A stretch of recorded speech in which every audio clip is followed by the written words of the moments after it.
អូខេហ្នឹងហើយសួស្តីអ្នកទាំងអស់គ្នាឥឡូវយើងបន្តទៀតក្រោយពីយើង model ចប់ឥឡូវដល់វគ្គនេះគឺសំខាន់គឺយើងត្រូវបង្កើត load របស់វាដើម្បីដាក់បន្ទុកទៅលើ framing ដែលយើងបាន model ហ្នឹងហើយដើម្បី check ទៅលើកម្លាំងក្នុងរបស់វាសម្រាប់យកមក design អីផ្សេងៗទាំងគ្រឹះទាំងធ្នឹមទាំងសសរទាំងកម្រាលខណ្ឌអីហ្នឹងគឺយើងអាច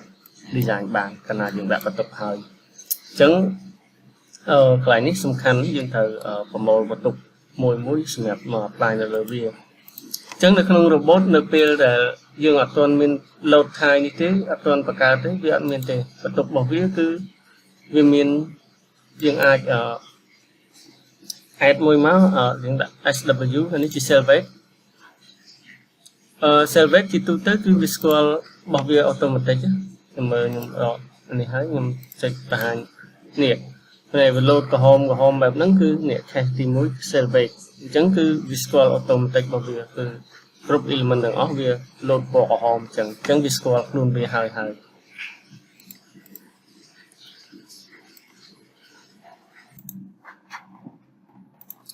ចឹងយើងបង្កើត load បន្ថែមទៀត load type របស់យើងហ្នឹងគឺទី2ហ្នឹងគឺsuper dead load super dead load នេះខ្ញុំបញ្យល់បន្ថែម super dead load គឺជា dead load ដែលមានអំពើនៅលើគ្រោងរបស់យើងឃើញគាត់យើងបង្កើត load ទី2យើងចេញមក load ទី2អានេះគឺវាអត់មានស្គាល់អីទាំងអស់ super dead load cache ហ្នឹងគឺអត់ទាន់មានទេអាហ្នឹងត្រូវតែយើង apply ហើយសម្រាប់ load ទី3គឺ line load អញ្ចឹងយើងដូរកន្លែង nature របស់វាទៅជា line load ហើយ name របស់វា name យើងអាចដាក់ឈ្មោះអីក៏បានដែរតែជាទូទៅខ្ញុំប្រើ ll ទៅ line load បន្ទាប់មកទៀតយើងចូលជា dead load ដដែលប៉ុន្តែខ្ញុំដាក់ជាwall wall របស់យើងគឺជា dead load ហើយ wall ខ្ញុំបំបែកជា2ទៀតជា wall 10និង wall 20អញ្ចឹងអានេះ wall 10ជាជាង10យើង add មួយមកបន្ទាប់មកខ្ញុំដូរទៅដាក់20យើងដាក់20ហើយបន្ទាប់មកទៀតគឺយើង apply តាក់ទងជាមួយនឹង load នៅលើដំបូលអញ្ចឹងយើងដាក់ ARL រូប line load អញ្ចឹងយើងយកកន្លែងនេះ line load យកកន្លែង snow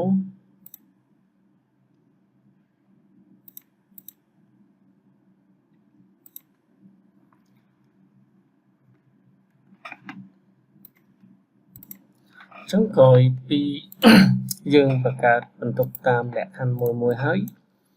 យើងចូលទៅក្នុងលក្ខខណ្ឌ apply បន្ទុកអញ្ចឹង apply បន្ទុកគឺនេះខ្ញុំ select យក ground floor នេះយើងអាច select បែបនេះបានឬក៏យើងមិនបាច់ select ចឹងយើងបង្ហាញ level វាទៅ ground floor ហ្មងនេះ level បូក1អញ្ចឹងសម្រាប់ការ apply ទៅលើផ្ទៃ slab នេះស្រួលទេគឺយើង select វាទាំងអស់មកសម្រាប់ ground floor ហ្នឹង super dead load កន្លែង super dead load នេះចង់បញ្ជាក់តិចដែរ super dead load យើងគឺជា load ដែលមានពើលើកម្រាលខណ្ឌរបស់យើងហ្នឹងវាមានការ៉ូបើសិនជាកម្រាស់របស់វា1ហ៊ុនអញ្ចឹងយើងសន្មត់ថាវា1ហ៊ុនហើយម៉ាស់មៀតរបស់វាគឺ22គីឡូញូតុនក្នុង1គីបអញ្ចឹងវាឃើញប៉ុណ្នេះបន្ទុក by or អានេះ cell weight របស់កម្រាលខណ្ឌខ្លួនឯងយើងអត់ដាក់ទេដោយសារតែ program របស់ robot វាគិត cell weight របស់ slab ហើយអញ្ចឹងយើងមានអីគេមានពីដានមានអីគេមាន MEP ហើយនឹងបន្ទុក other partition ហ្នឹងយើងគិតថា1គីឡូញូតុនក្នុង1ការ៉េចុះអញ្ចឹងនៅក្នុង load ហ្នឹងបើយើង detail ឲ្យលម្អិតទៅវាបរិយាយបែបនេះវាខ្ញុំក្របរូបនៅទីនេះសង្សសេអញ្ចឹងវាមានអានេះបោះការ៉ូហើយយើងថែម5ហ៊ុនទៀតបោះ by or ហើយនេះជាកម្រាលខណ្ឌរបស់វាខ្លួនឯងអានេះជា slab អានេះការ៉ូ by or នេះslab ហើយនេះបោះ ceiling ហើយបន្ទាប់មក selling វាតាមពិតវាទាញមកក្រោមទេប៉ុន្តែដោយសារទិសដៅវាមកតែមួយអញ្ចឹងយើងបូកបន្សំចូលគ្នាវាคล้ายជា load តែមួយជា box super dead load ដូចគ្នាអញ្ចឹង selling ហើយយើងមាន system MVP មួយចំនួននៅតាមទីតាំងណាមួយប៉ុន្តែយើង assume វាយើងសន្មត់វាថាវាប្រហាក់ប្រហែលនឹងតម្លៃប៉ុណ្ណឹងអញ្ចឹងនេះអញ្ចឹងការ៉ូ by all នេះយើងអត់ apply បូកចូលទេដោយសារតែកម្មវិធីវាគិតឲ្យ selling MVP system ហើយបូកជាមួយនឹងបន្ទុកជាងខណ្ឌផ្សេងតិចតួចអញ្ចឹងសរុបមកពេលដែលប្រមូលសរុបឃើញ 5.8 ប៉ុន្តែកន្លែងនេះយើងលើសបន្ទុកមួយគឺ slab ដែលយើងត្រូវដកចោលវិញអញ្ចឹងកាលណាយើងដកចោលវិញខ្ញុំយក 5.8 ដក 3.2 2.6 អញ្ចឹងជាធម្មតាការ apply បន្ទុកនៅលើផ្ទៃរបស់យើងហ្នឹងអត់ទូជាង 2.5 ជាទូទៅខ្ញុំយកចាប់ពី 2.5 ទៅហើយអ្វីផ្សេងហ្នឹងគឺប្រែប្រួលតាម material ដែលគេប្រើគេអាចពីដានឈើពីដានអីទៅវានឹងកើនឡើងឬក៏ថយចុះតាមហ្នឹងតែកុំឲ្យតូចជាង 2.5 អីព្រោះតូចជាង 2.5 វាយើងតូចមែនតើណាអញ្ចឹងអានេះមួយហើយផ្សេងយើងប្រមូលបានតាមជាក់ស្ដែងទៅអញ្ចឹងប្រហែលនឹងអាចប្រើបានសម្រាប់ 2.5 សម្រាប់ផ្ទះទូទៅអីប៉ុណ្ណឹងឯងតែកុំឲ្យតិចជាងហ្នឹងមានទៅលើនឹងថែមទៅយើងអាចមើល material មើលអីគេបន្ថែមជួនកាលគេបិទ map បិទអីទៅ check material របស់គេហ្នឹងថាកម្រាស់អីហ្នឹងគេប្រែប្រួលខុសពីនេះអត់នេះអាហ្នឹងជាបន្ទុក super dead load ហើយចំពោះបន្ទុក live load គឺយើងស្រង់ចេញពីកូដទេគឺ 1.92 គីឡូញូតុនក្នុង1ការ៉េដោយឡែកយើងមានបន្ទុកផ្សេងទៀតមានដូចជាបន្ទុកឥតកាលណាសម្រាប់ឥត10គឺ 1.8 គីឡូញូតុនក្នុង1ការ៉េអាហ្នឹងតាមពិតទៅគេមាននេះដែរគឺមានប្របែកដែរគឺមានប្របែកកូដដែរប៉ុន្តែនេះពួកខ្ញុំធ្លាប់ស្រង់ចេញពីការប្រមូល load ជាក់ស្ដែងដែរអញ្ចឹងយើងប្រហែលប៉ុណ្ណឹងហើយចំពោះឥត20គេ apply 3.2 ប៉ុន្តែជាទូទៅខ្ញុំកាលណាឥត10 1.8 ឥត20ខ្ញុំគុណនឹង2យកមកអញ្ចឹងវា 3.6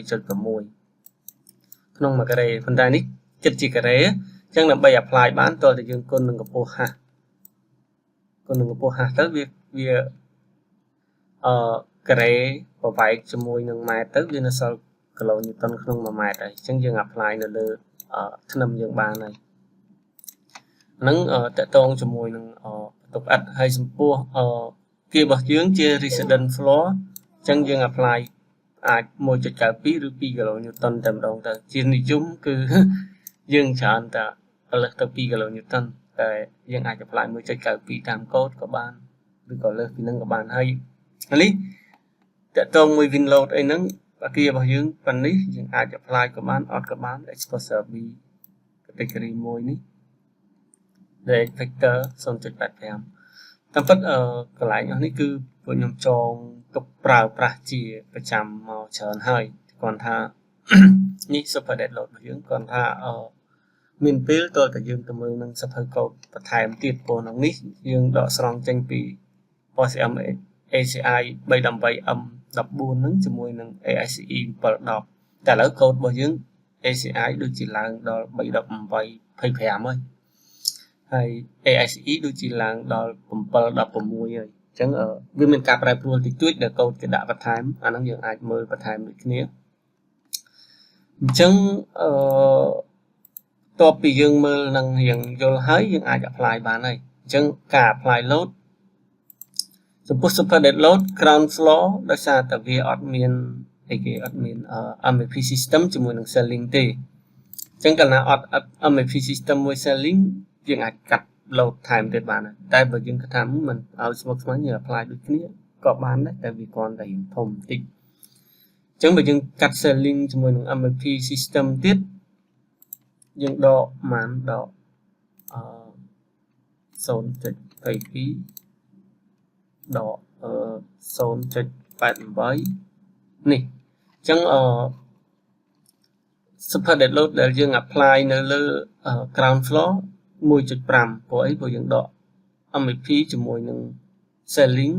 MVP យើងអាចនៅរក្សាដដែលក៏បានក៏ប៉ុន្តែ selling ជាមួយនឹង sorry ខ្ញុំច្រឡំខ្លួនឯងយើងដកបានតែ selling ទេចំពោះ MVP យើងអត់ដកទេហើយចំពោះ grow និង buy off គឺយើងអត់ដកដែរអញ្ចឹងយើង apply ប្រហែលជាមួយនឹងបូក grow និង buy off វិញ 0.22 បូកនឹង 0.88 អញ្ចឹង apply ប្រហែលជា 1.1 បើយើងមាន MVP យើង apply ថែមទៀត MVP យើងបាន 0.25 បូកនឹង 1.1 sorry 1.1 បូក 0.25 អញ្ចឹងវាប្រហែល 1.35 ហើយបើយើងបូកជាមួយនឹង other partition ទៀតវាប្រហែលជា 2.35 អញ្ចឹងវាខុសត្រូវគ្នាបន្តិចអញ្ចឹងតាក់ទងមួយកន្លែងនេះយើង apply super dead load ចូលនៅក្នុង load definition មិនបាន 1.35 ដូចតិចនេះបូកមួយប៉ុណ្នេះបូកមួយប៉ុណ្នេះ 1.35 នៅបូកមួយ partition មួយទៀត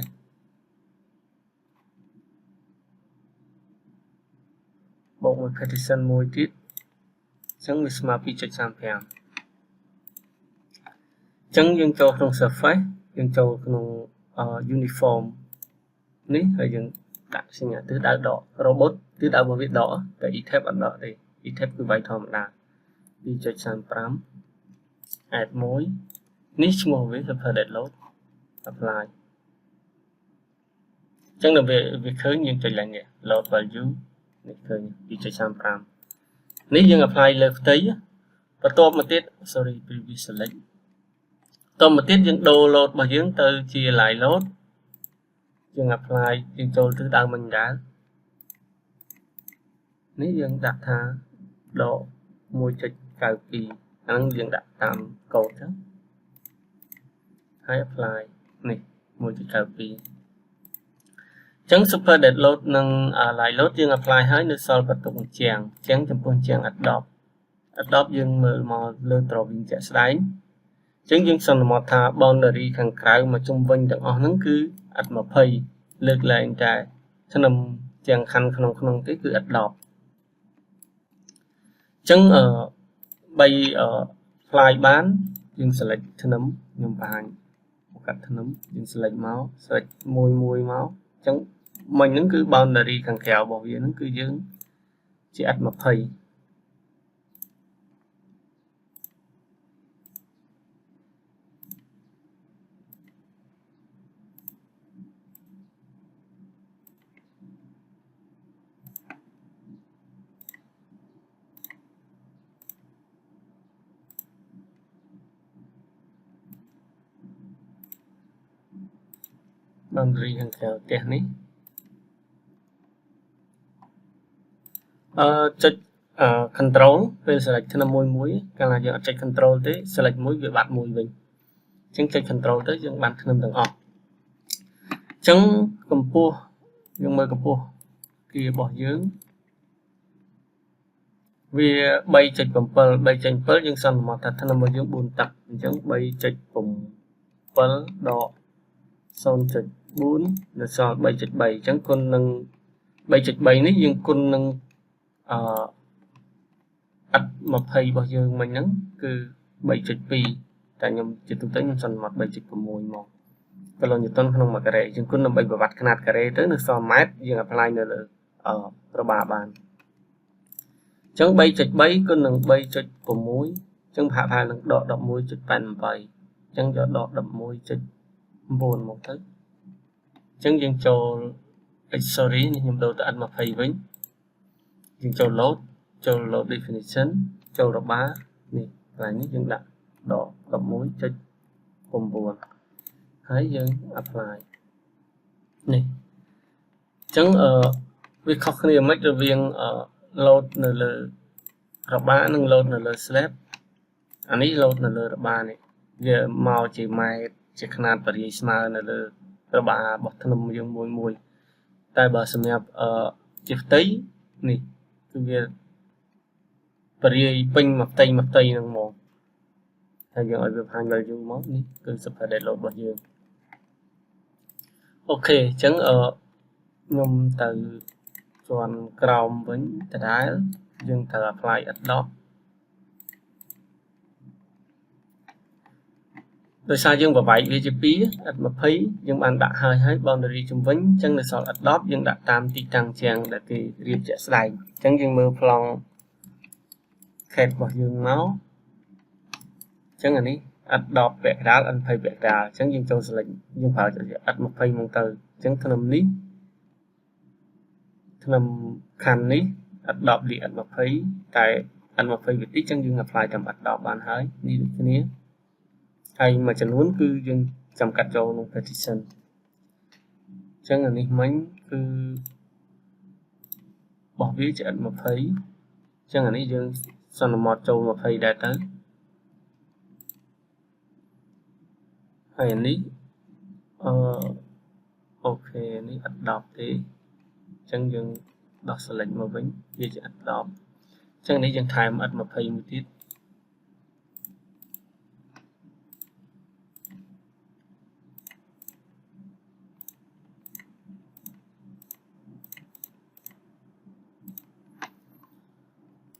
អូខេនេះ N20 តបមកទៀតនេះ Adobe ដែលនៅចំពីលើធ្នឹមអានឹងយើង select របាបានកាលណាវាអត់ចំលើធ្នឹមចាំយើងគូសរបាបឆោត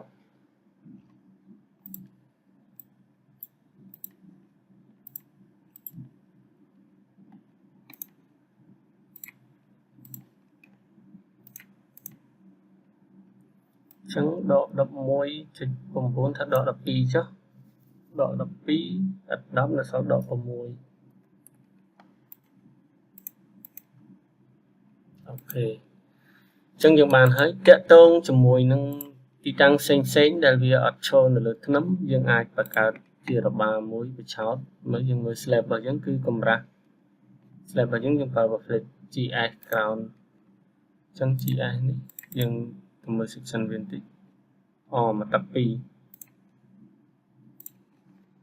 ញ្ចឹងបើមកទឹក2យើងកាត់របាមួយយើងបង្កើតជាណាំក៏បានយើងបង្កើតជាមានមកកាត់ក៏បានតែជាទូទៅខ្ញុំបង្កើតមកកាត់ទៅដើម្បីកុំឲ្យវា load warning ឬ load error អញ្ចឹងយើងបង្កើត12ចោលទៅ120កុំឲ្យធំជាង slab ជៀសវាងវា transfer វាស្គាល់ជារបស់ stiffness ធំជាង slab វាអាចជា support វិញអញ្ចឹងយើងបង្កើតកម្រាស់ប៉ុណ្ណឹងកម្រាស់ slab ទៅវាអត់ផ្ទេរទៅណាទេវាដើរតួជារបៀបដូច hidden beam ក្នុង slab អញ្ចឹងវាអត់ transfer ទៅឲ្យអ្នកណាទេវាគ្រាន់តែជួយ throw load ហ្នឹងអញ្ចឹងខ្ញុំ add មក120 អញ្ចឹងយើងចាប់ផ្ដើមគូសតាមទីតាំងរបស់វា1 2 3នេះជាក់ស្ដែងត្រូវចាប់ຂະຫນាតរបស់ជាក់ស្ដែងតែវីដេអូខ្ញុំធ្វើយ៉ាងលឿនតិចអញ្ចឹងខ្ញុំប្រហាក់ប្រហែលខ្ញុំគូសយកដើម្បី apply បន្ទប់ហើយអញ្ចឹងខ្ញុំគូសមក120ចេញពីច្រកនេះចម្ងាយប្រហាក់ប្រហែលប៉ុណ្នេះបត់ប៉ុណ្នេះចូលមកនេះវិញដូចគ្នាដែរខាងនេះយើងមានហើយនៅកណ្ដាលនេះ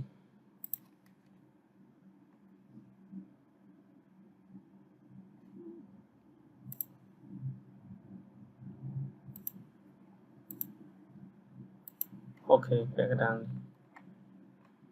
នេះចេញពីនេះមកនេះអូខេអញ្ចឹងទីតាំងជាង Adobe របស់យើងមាននេះមួយនេះបត់ខណ្ឌ2កលៈត្រង់កន្លែងនេះមួយទៀត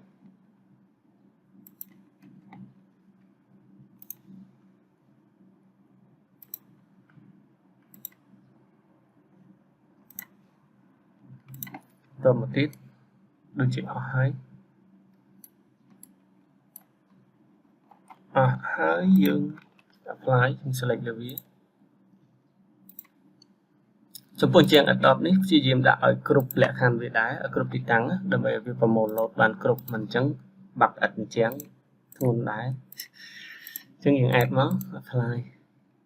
ញ្ចឹងតាក់ទងជាមួយនឹងវីដេអូការ apply load ខ្ញុំប្រហែលជាធ្វើតែប៉ុណ្្នឹងទេសម្រាប់ជាន់ផ្សេងខ្ញុំនឹង apply យកតែម្ដងហើយសម្រាប់ដំបូងខ្ញុំបង្ហាញ ការ apply load ត្បូងបន្ថែមមួយទៀតឬក៏ select RAM សាំរួមទៅតែម្ដងអញ្ចឹងជាន់ ground floor យើងដាក់ហើយជាន់ទី1អញ្ចឹង select ជាន់ទី1ជិះវាកុំឲ្យវាប៉ះពាល់មួយគេយើង select វាហើយយើងនេះបោះវាមក new window មកអញ្ចឹង new window មកយើងអាចបង្ហាញវាបានអញ្ចឹងយើងដូរវាមក super dead load មិញយើងប្រមូលឃើញបានឃើញ 2.5 ឬ 2.6 អញ្ចឹង surface ដាក់មកដក 2.6 add ហើយ apply តមកទៀត line load អញ្ចឹងខ្ញុំរៀងលឿនបន្តិចដោយសារមិញបានបញ្យល់ហើយ line load ដក 1.2 1.92 add apply តមកទៀតជញ្ជាំងឥត20ចំពោះជាន់ទី1នេះ boundary មួយជុំនេះពាត់ចូលមកខាងនេះជាជាមើលប្លង់ apply load ឥត20តែសារខ្ញុំចំណាំហើយចឹងខ្ញុំដាក់ឲ្យយ៉ាងលឿនតិចកុំឲ្យវីដេអូយើងវែងពេកចឹងនេះខ្ញុំ select មកជួរនេះចុច control select យកធ្នឹមនេះ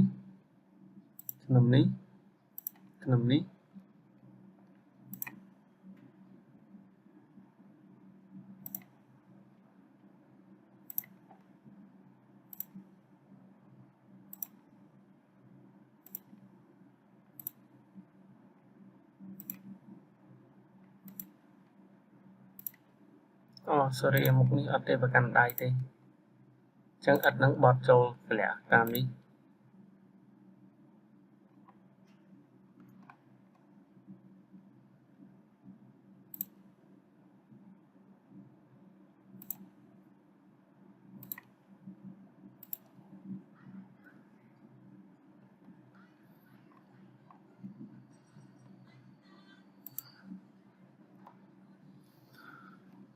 អូខេឥត20របស់យើងផាប់ហើយនឹងប៉ុណ្ណឹងនេះពាត់មកមួយជុំនេះចូលមកក្នុងនេះពាត់មកនេះកាច់កលៈនេះលើចដាពាត់មកខាងនេះចេញខាងក្រៅនេះមកនេះនេះមកទាំងពីរច្រកនេះកាច់កលៈតាមនេះអូខេចឹងនេះ N20 ដែរនេះ N20 ដែរហើយក្នុងនេះ N20 ដែរ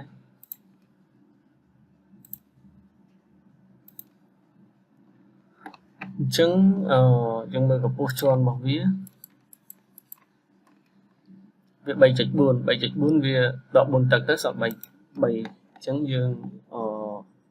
គុណឡើងវិញ3.6 គុណនឹងកម្ពស់3ម៉ែត្រវាស្មើ 10.8 អញ្ចឹងចូល load definition បាដក 0.8 add មក apply អូខេតមកទៀត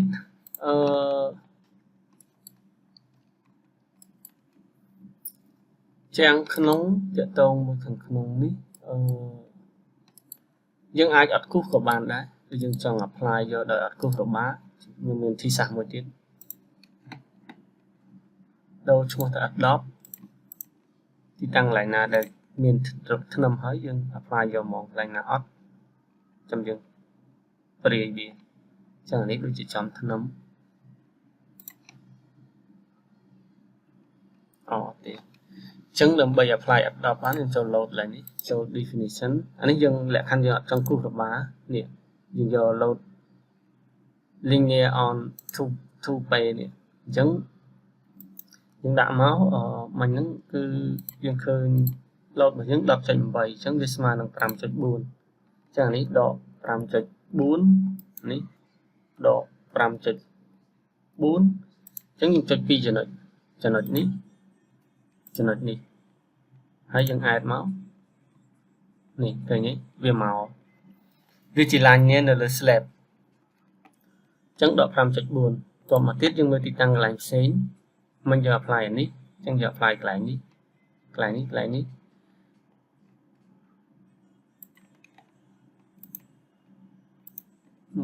ចុចចំណុចទី1ចំណុចទី2ហើយ add chẳng dừng cả chanh mà ní bọt chanh mà ní bọt chanh mà ní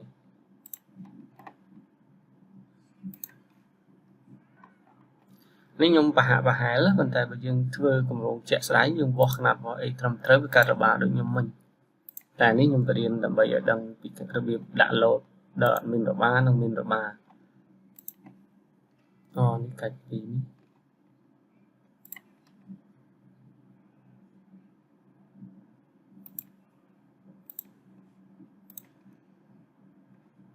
ok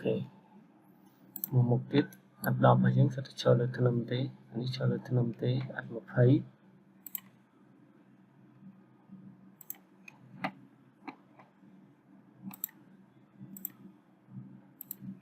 đọc cho mình coi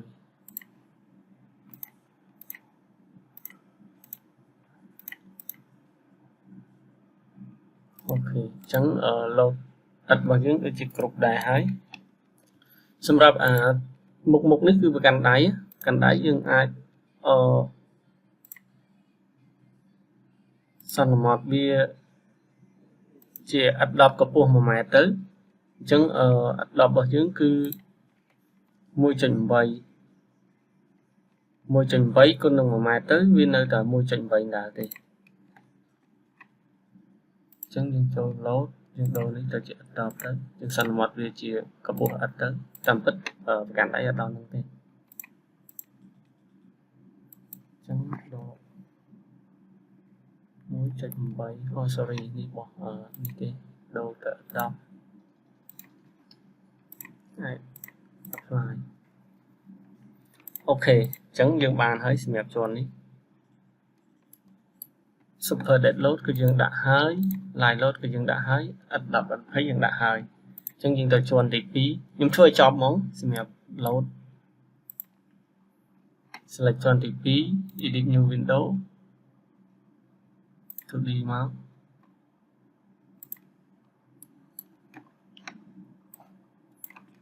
chẳng cho từ super dead load definition đã lại load món chẳng bị chụp đây bỏ lại load một chạy cao kỳ còn mà tiếp super dead load đồ load lại ní đi chơi con muối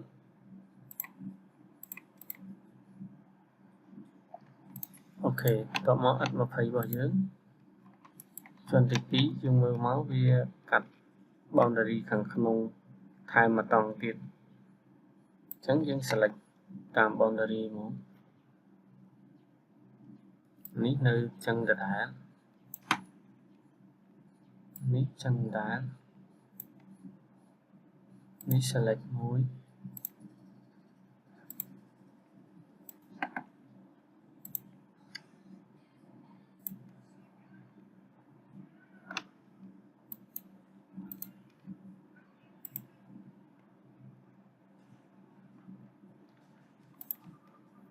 anh ấy admin tế cái chỉ tờ ra chẳng anh ấy cắt nấm anh ấy rất tròn anh ấy ắt mà phải ẩn thấy chẳng anh ấy rất tròn đi tròn nhưng mà thấy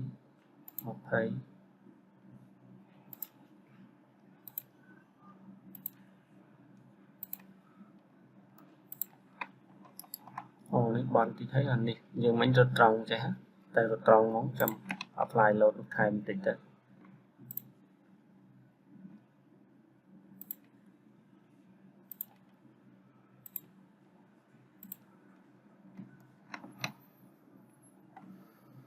này cần không đấyนี่ adopt thếนี่ก็ adopt đấy trong những cục adopt time chẳng lố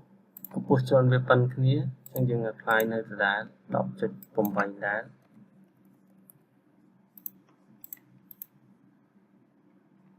boundary mà chúng ní dương đặt vào căn tay mà tới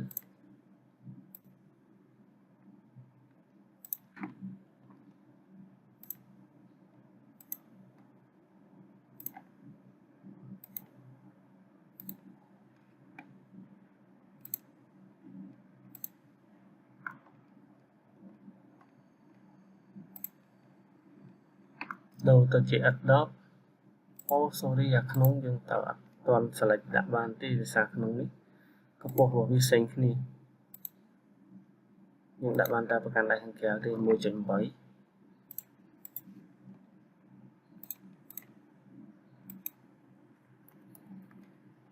សិនមកប្រកាន់ដៃកម្ពស់អត់ 1 ម៉ែត្រណាមកនេះយើង select វាធម្មតាវិញមានជាងនេះជាងត្រង់នេះនេះជាងត្រង់នេះយើង apply unpay ហើយចឹងជាងត្រង់នេះជាងត្រង់នេះ unpay ហើយជាងត្រង់នេះ adopt ចឹងត្រង់នេះ adopt នេះ adopt ដែរអានេះយើងចំហអានេះ adopt មកជួរហើយចឹងវាលនេះយើងអត់មានជាងអត់ទេយើងសល់ជាងនេះអានេះយើង apply adopt មិញមកមកជួរហើយចឹងយើងជាងនេះមកទៀត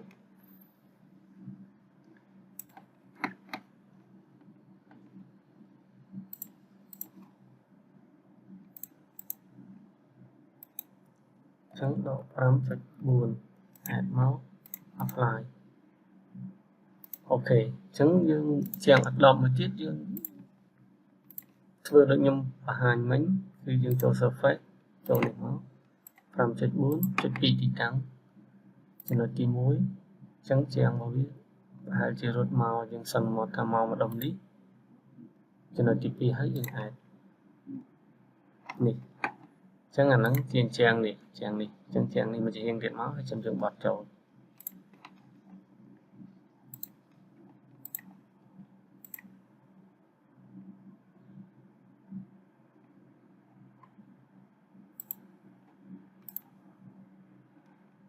អូខេហើយមួយទៀតយើងចុចពីនេះមកកាត់មកចំណុចនេះហើយយើងបត់ចូល add មកអូខេអញ្ចឹងយើងបានជាង 5.4 មានទីតាំងឡើងណាទៀតនេះមួយទៀត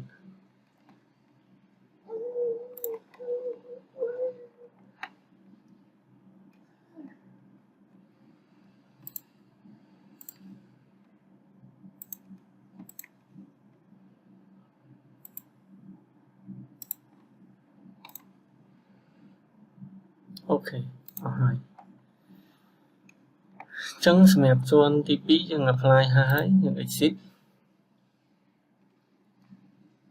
យើងមកយកជាន់ទី3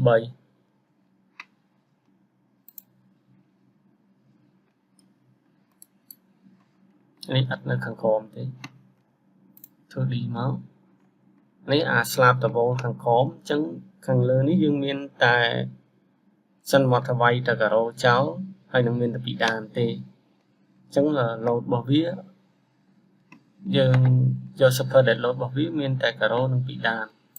អញ្ចឹងបើមានតែការ៉ូនិងពីដានការ៉ូរបស់យើងប៉ុណ្នេះ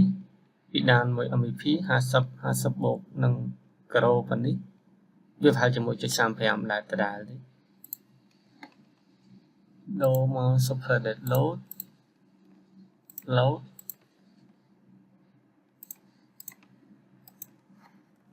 1.35 line load យើងប្រើរូប line load ចុះហើយ apply 50 គីឡូបានហើយអញ្ចឹង 0.5 ដកអូខេអញ្ចឹងអានេះយើង apply អស់ហើយយើងនៅសល់ទីទៀតload នៅលើដបូលយើង select បែបនេះលឿនជាង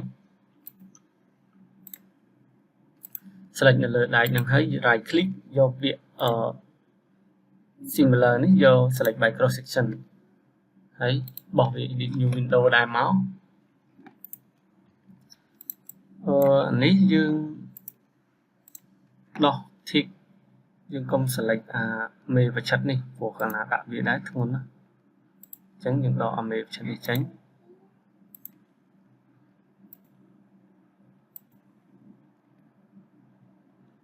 មួយទៀតបាំងសាច់ដែកបាំងសាច់នេះគឺយើងបាច់ចាំដាក់ដែរ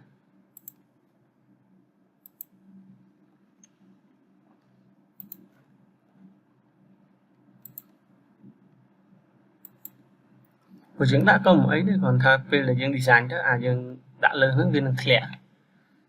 chứng dương cho super để load từ đá load này máu đặt ở bá chứng dương item spec cái bướng đại cái bướng cho tôi tới và chỉ chặt sập lô không mà cái đây hay nâng bị đan nâng MVP dương và chỉ 20 kg tiết chân viên mà rồi 30 kg ấy nữa và phải chặt sập bột nâng là nó phải chỉ 20 viên mà rồi mà 20 kg ấy nữa chân mà rồi mà thấy được xa ở lò và dương nứng cứ vào mỗi tật chân dương cho môi chụp pi kg như tăng không mà cái đấy con son chụp vào môi là dương beri tới việc khăn khăn trên tờ beri smart là vì vậy nước dương chỉ khăn chỉ cái đấy đập về dương con vào bảy môi nâng mai tới viên là son mai môi trắng son chụp vào môi để xa dương vào lọ môi môi ní cứ son chụp vào môi á trắng ở môi chụp pi con son chụp vào môi tới việc hạ hàng là son chụp chặt sập pi chặt sập ram ấy nữa vẫn năng trắng nhâm châu là lái nhưng đã nhé đỏ xong chặt sập ram từ chẳng việc hạ hai lần chặt sập ram cái lô không mà mệt beri này lực tuôn nứng hay rút lại lốt dương tha mà rồi cái lô chó lốt nè làm phọ chẳng mà rồi cái lô con xong chặt vào muối bia để sao xong chặt vào muối chẳng là ní học sập cái lô không mà mệt add máu apply nó rút tập liên lột tập liên chọn số không mà rồi cái lô ní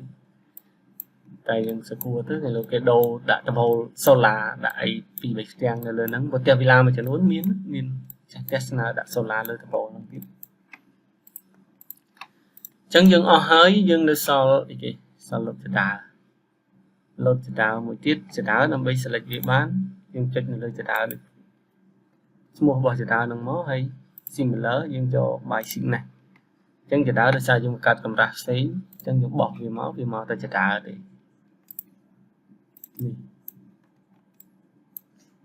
anh ấy sao load dương apply nữa là tây bỏ slab là dương ở khu ba và sáu đấy chẳng cả là dương select cái đau là về vì máu cho mùi tại vì mình chỉ bỏ vì thì chẳng dương bà chăm bà ròm theo vì máu vì nào thì chẳng dương đồ ní đã super để load chả đá để sao dương miên tập vật tía dương ở miên cặp buộc cam chẳng là nâng phần từ vào môi cặp buộc cam tại nhưng vào môi của lòng máu bị bà hạ hai cho mùi nâng 4 tới 4.5 kg như tông nhưng mà cái này bị phải chỉ 400 tới 420 kg ởនេះសាមុនយើង select ground floor ទៅដោយវាអញ្ចឹងយើងយក load ដើម្បី load ដែលដោយនឹងមកបានយើង add ធម្មតាតែកន្លែងនេះយើងយកខ្វាយមកហើយយើង apply វាសិនឲ្យវាបាត់ load ហ្នឹងសិនណាហើយចាំយើង apply ថ្មីមកអញ្ចឹងប្រហែលជា 400 kg អញ្ចឹងដក 4 còn ní việc thợ mình bê tông cam phong thợ mình finishing caro map ấy phong về lớn nâng chẳng việc hạ hai lần bất năng hay xem lại lốt cái dương apply tất cả thòm đá thế từ môi trực khởi phi tại ní là sao việc đào cho môi là dương selection muốn càng là dương đã tiết được đục chân dương đục bị tránh sấn hay chấm dương đã bị làng vĩnh đó môi trực khởi phi chỉ đào public campus buôn tập ram ấy bên tay chỉ đào tiết dương hạ hai lần resident bọc tiết đã đào tới môi trực khởi phi chẳng đi tẹt tôn cho mùi nâng load bao dương nhưng mà fly ở hay hiện về anh thích video nó xa tại nhưng trong thời việc chọn món hay tầm tốt cứ dương analyze hết dương design gì là mình mùi mòn hay dương vô cầm thi sen màu chấm nuôi xem được cái design cái này việc thành tiết chẳng tẹt tôn cho mùi nâng load dương apply phần nắng video và tốt nhưng mà hai load combination này cứ dương thử combine trăm lệ thành code bỏ anh ấy ở cao nhầm riêng tế nhầm thưa report làm bởi ban nhà bạn hay chỉ cả testing cả trong môn ấy mà chân luôn đấy ở bỏ ở chào pin load chứng cái line combine load nè dương vô tam ASC import đọc phần thà lấy cái tranh import đọc vào mũi tại mơ tới đôi chứ mình khó khăn man tí tại bởi dương mình biết dương được cho tam import đọc vào mũi nữa tới tại bỏ tí dương import đọc nữa các bạn này chẳng ở dương video tốt dương thử combine vậy thành load nâng từ auto nation bạn dươngចូលទៅក្នុងលក្ខខណ្ឌ analyze របស់វាហើយចាំយើងយករបាយការណ៍របស់វាចេញទៅគណនាអូខេអញ្ចឹងជួបគ្នាប៉ុណ្ណឹងជួបគ្នានៅវីដេអូបន្តទៀតអរគុណ